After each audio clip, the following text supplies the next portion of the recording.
Congressman, ang binabanggit niyo po, end of September, sana ay tapos na po ang prosecution with the presentation of evidence. Realistic po ba yun? Tingin ko, it is something that we would want to set as a target. No? Pero syempre dahil nausog ho tayo ng isang linggo, baka ho mag-extend further into the first week of October. No? Pero susubukan ho talaga namin tapusin lahat yan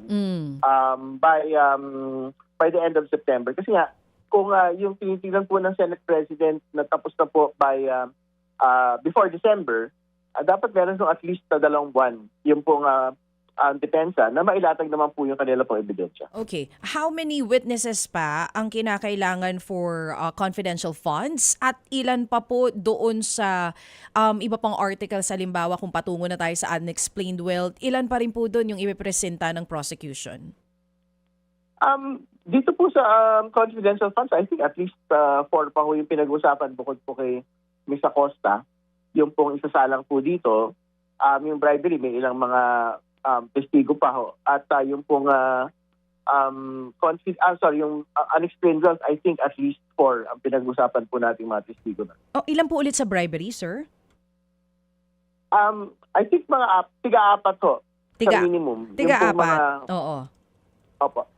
Doon po sa iba't ibang issue, confidential funds, bribery, and yung binabanggit po nating unexplained wealth, at least for iba-ibang tao po ito. Or pwedeng yung mga humara for confidential funds, pwedeng sila rin yung ipapatawag for bribery and for unexplained wealth.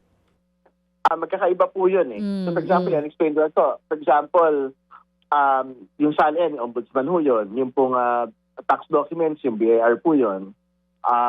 Yung for example firearms ng pangalang pangulo, yung PNP firearms division po yun. So magkakaiba pong mga personalidad. At pang-apat syempre yung mga bank accounts, no? At AMC yung pong mga managers at basically yung mga financial officers po. Ang isasalang po dyan. So are we hoping na by this week or maybe early next week tapos na po tayo sa confidential funds, and then what's next? Tama po ba? Bribery or unexplained wealth?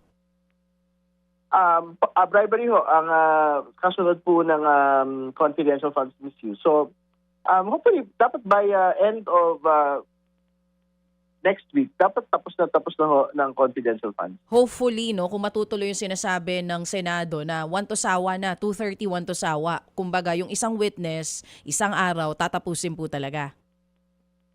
Tama po. Tingin ko naman kung ganun kuhaba yung pinag-usapan. So for example, the latest might be around 10 or the earliest might be 8 yung pong pagsasara. Tingin ko baka naman mas marami pong maisasalang in a week ng mga testigo.